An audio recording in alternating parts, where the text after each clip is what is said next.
Hello and welcome to Premodern Contamination Control. If you do like these videos, please do like, comment and subscribe. It really helps out the channel and I really appreciate your support.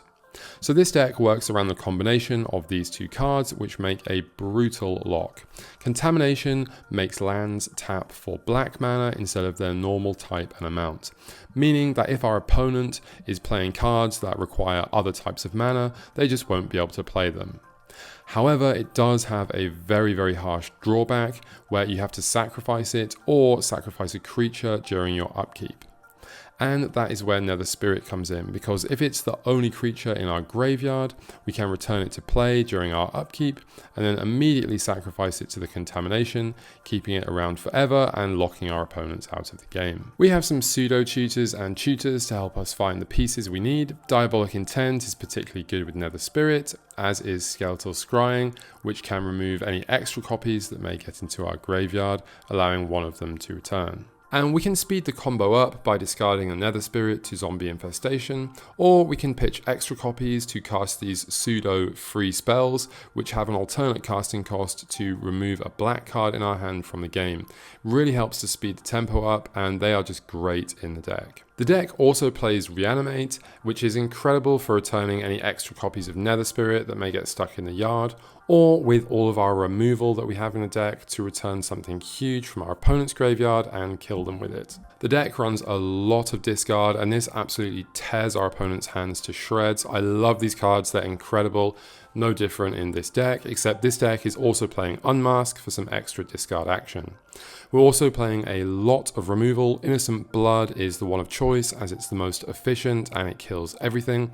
However, it really does depend on the metagame and what you personally enjoy playing with. There are a whole host of options for removal in a mono black deck, so you can just play what you like. And we're mono black, so we have a lot of utility lands, 4 Wasteland and 4 Rishton Port to hamper opponent's mana, and 4 factories for attacking and blocking.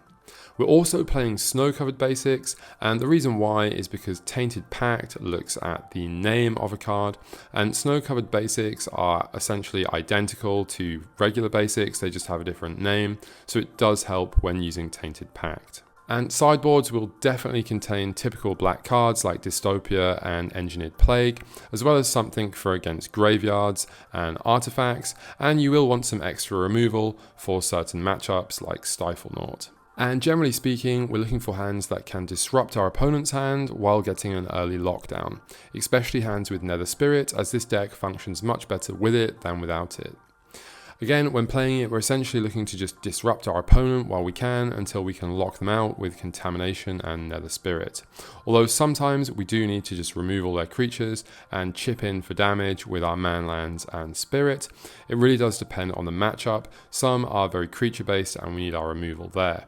It's also possible for us to get a very early clock with Nether Spirit and Zombie Infestation and just beat down. And obviously against the deck, you can still play artifacts such as Tormod's Crypt through the lock to get out of it. Otherwise, 2 Engineered Plagues will completely stop the lock as it stops the Spirit from being able to stay in play. Otherwise, mono black decks are incredibly strong against this because they don't care about the lock. And burn decks can be very good against it, especially when those late game Fire Blasts can still be cast through the lock, as the things are still mountains even if they tap for black. And we're a control deck through and through. In every matchup, we're going to be looking to control either the board or our opponent's hand until we can lock them out. Sometimes it's faster than others, as we do have that combo element, and sometimes we can go beat down with Zombie Infestation early, although it doesn't happen that often and the creatures generally are quite small. So strength of the deck, it can get some extremely fast wins with its lock. It has incredibly strong disruption and removal. It's resilient and has good mana, but it is incredibly difficult to play. Small decisions can really make the difference between winning or losing.